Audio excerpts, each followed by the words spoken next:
Muy buenas a todos y bienvenidos a este primer vídeo del canal en el que vamos a explicar un poco la estructura del japonés y sus características fundamentales que nos permitirán continuar con el estudio. En el segundo vídeo, que subiré en unos días, tendremos ya más información sobre los tipos de escritura y daremos un poco de información más específica explicando las diversas tipologías, cómo se utilizan y demás. Pero bueno, hoy vamos a ver solo las bases de este idioma. Para empezar, vamos a ver un poco cómo funciona la estructura de la lengua japonesa si la comparamos sobre todo con el español. Bien.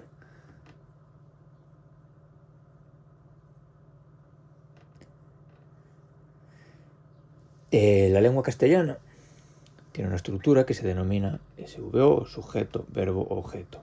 Para poner un ejemplo sería, por ejemplo, yo, sujeto, verbo, bebo y objeto sería agua. En japonés la estructura es esta: sujeto, objeto, verbo. Es decir, ¿qué es lo que cambia? Que el verbo va al final. Entonces, si pusiésemos esto en japonés, sería yo, agua, bebo. Esto hasta aquí no es muy complicado, simplemente debemos acostumbrarnos un poco a la posición del verbo. Obviamente esto también, cuando tengamos estructuras sintácticamente más complejas, pues va a afectar a otros elementos, pero hasta aquí pues es bastante sencillo. Como os decía, en el segundo punto, la lengua japonesa tiene tres tipos de escritura diferente, ¿no? Que es uno de los aspectos que nos puede hacer de entrada que sea un poco más difícil estudiar japonés que a lo mejor otras lenguas, pues porque tenemos que familiarizarnos con estos tipos de escritura. Estos tres sistemas son silabarios y un sistema ideográfico. Tenemos el hiragana, tenemos el katakana y tenemos kanji. Los tres tipos de escritura se utilizan simultáneamente, es decir, no va a haber cosas que escribamos solo en kanji, solo en katakana, solo en hiragana. Obviamente, hay excepciones, ¿no? Me estoy refiriendo sobre todo a un texto. Por ejemplo, si leemos un libro, vamos a encontrar todo a la vez. Pero, por ejemplo, si vemos una señal de tráfico, puede que solo tenga un kanji, o un letrero, por ejemplo, que indica por ejemplo, un cuarto de baño, unos baños públicos van a tener un kanji solo, ¿no? Pero lo que quiero decir con esto es que tenemos que aprender los tres y tenemos que utilizar los tres. Vamos a poner un ejemplo de cada uno. Este es el kanji, que significa yo, se lee watashi. Si lo tuviésemos que escribir en hiragana, sería algo así. Y si lo tuviésemos que escribir en katakana, pues también cambia. Como veis, ya simplemente a simple vista no se diferencia que son estéticamente diferentes, ¿no? El kanji no deja de ser un ideograma, es decir, es un único símbolo que tiene un significado. En este caso es el de yo, pero puede ser el de casa, el de perro, el de árbol. En su inicio, pues los kanji se representaban, digamos, más fielmente el elemento, ¿no?, que evocaban. Por ejemplo, el kanji de persona pues parece una persona, pero cuanto más ha evolucionado, pues los kanji se han ido estilizando, haciendo más sencillos, más fáciles de escribir, y la forma en la que nosotros escribimos también les ha afectado. Pero, por otra parte, los conceptos más complejos también son difíciles de representar en kanji. Por ejemplo, perro o árbol o día o luz pueden ser sencillos, pero felicidad, depresión, tristeza, es muy difícil de representar en un kanji. Obviamente ese ideograma va a ser mucho más complejo que el ideograma de persona, o el ideograma que significa uno, o el que significa dos, o 3, que son pues muy básicos. Bien, para que veáis cómo se integran en una misma oración estos 3 sistemas, pues vamos a hacer un ejemplo. La hiragana sirve un poco para escribir casi cualquier cosa, y katakana, bueno, pues tiene otros muchos usos, uno de los cuales es escribir palabras que provienen de otros idiomas que no sean el japonés, y nombres propios también, pero bueno, tiene más. Hoy vamos a centrarnos solo en ese. Un ejemplo con palabras que ya hemos visto, por ejemplo, watashi. Watashi no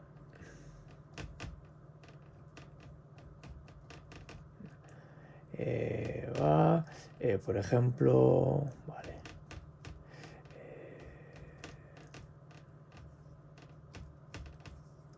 Vale. ¿Qué tenemos aquí? Pues varias cosas. Esto es una oración que significa watashi no namae wa John desu. Vamos a analizar por arriba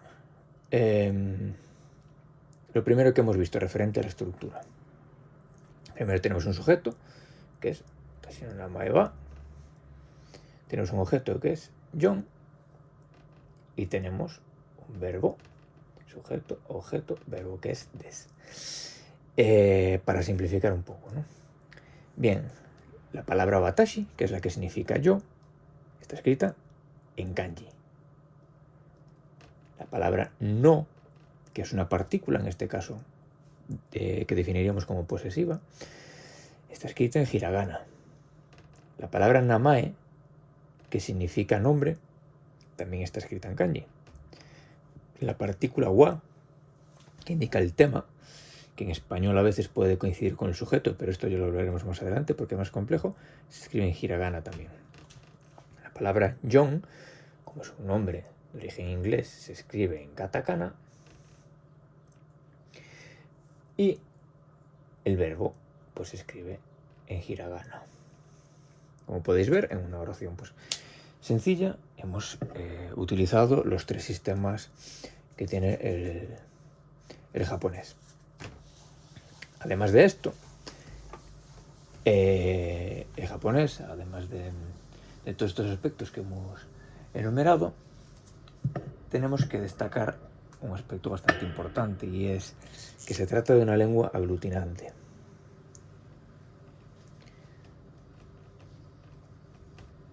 Aglutinante como puede ser, por ejemplo, también el alemán. ¿Qué quiere decir esto? Y para no meternos en terminologías complicadas y tener esto un poco sencillo, vamos a poner un ejemplo, sin explicar nada, que os va a ayudar a verlo muy claramente. Vamos a poner esta palabra. Shiroi. Tiene su kanji y bueno, su terminación, que es en hiragana, pero no, eso ahora no nos importa. La vamos a escribir utilizando nuestro alfabeto. Shiroi significa blanco. Cuando escribimos así, en japonés, utilizando el sistema de escritura nuestro, se llama romaji.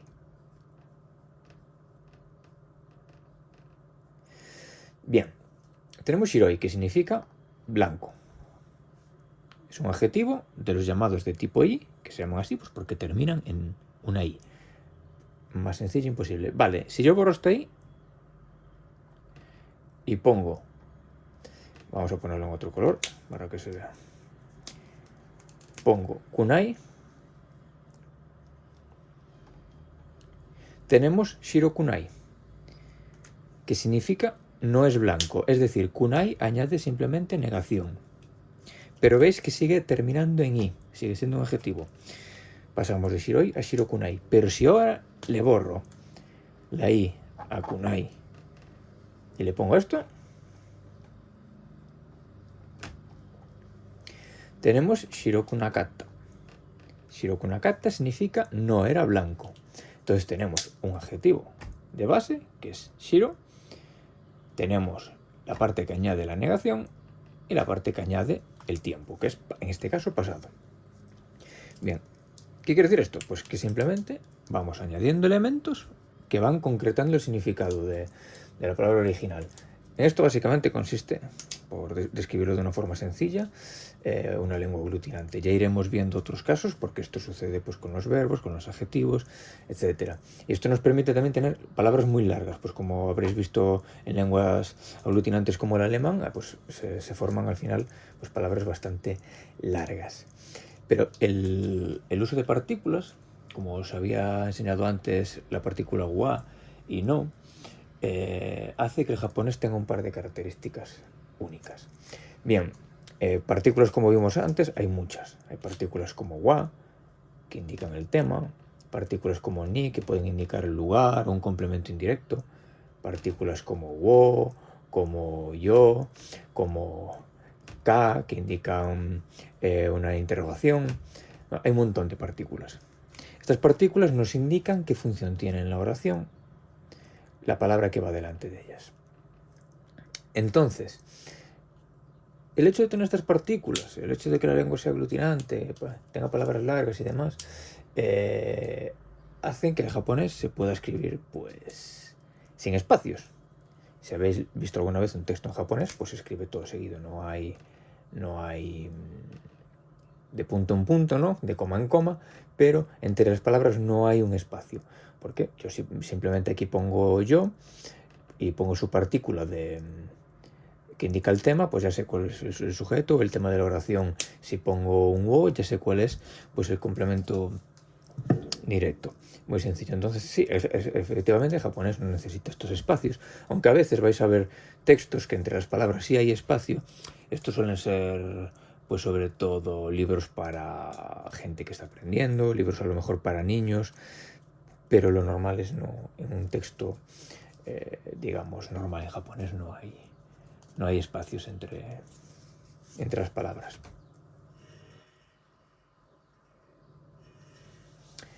Bien, estas son un poco las características más básicas, ¿no? que debemos tener presentes a la hora de iniciar el estudio, porque al fin y al cabo pues es la base de la lengua. No quiero mantener estos vídeos muy largos porque la verdad quiero que sea un poco difícil fácil de asumir esta información, pero bueno, os voy a enseñar para terminar ya este primer vídeo un par de ejemplos de cómo se escribe el japonés, porque el japonés además sabéis que se puede escribir así, ¿no? De izquierda a derecha, pues como escribimos español, y de arriba a abajo. Pero también se puede escribir de derecha a izquierda y en vertical, así. Vale, escribe esto. Este tipo de escritura la vamos a encontrar sobre todo pues en libros como por ejemplo novelas, por ejemplo, poesía, por ejemplo haiku lo vais a encontrar así, lo vais a encontrar en manga, bueno, en multitud de textos. Este tipo pues digamos es un poco el estándar nuestro aquí en Occidente, ¿no? Pero también lo vais a encontrar en Japón en libros de texto sobre todo, y otro tipo de libros menos literarios, ¿no? Pero por ejemplo un periódico puede estar así, un manga, eso pues poesía. Bueno, obviamente se puede escribir cualquier cosa así, ¿no? Pero bueno, sí que es verdad que vais a encontrar que, por ejemplo, en mangas, vamos a poner un ejemplo, que tenemos un tomo de Kimetsu no Yaiba, y lo normal es que en un manga se escriba, pues, como podéis ver, de arriba a abajo, de derecha a izquierda. Ahí no hay texto, sea lo que sea, pues bueno, se escribe y se lee en ese sentido. Esto crea a veces curiosidades, que como os voy a enseñar ahora otro libro diferente. Ese libro Yumeo Tsunagu de Naoko Yamasaki, la astronauta japonesa. Y como veis, es un libro, pues es una suerte de biografía, digamos, y está escrita pues también de derecha a izquierda y de arriba a abajo. Pero si os fijáis, aquí hay una cita que está en inglés. Si la giramos, está en inglés, escrito de arriba a abajo, pero girado, y luego su traducción en japonés, pues habría que leerla en este sentido, ¿no? Pues esto pasa un poco cuando mezclamos hasta el nombre de la persona que dijo esto en el otro sentido. Es un poco extraño de ver, pero bueno, aquí veis que por otra parte El texto de la parte de atrás del libro pues está en este sentido. Incluso creo que algunos textos que vienen dentro pues, de este estilo pues, también están en eso. Entonces, bueno, una curiosidad más. Hasta aquí hasta aquí este vídeo, perdón.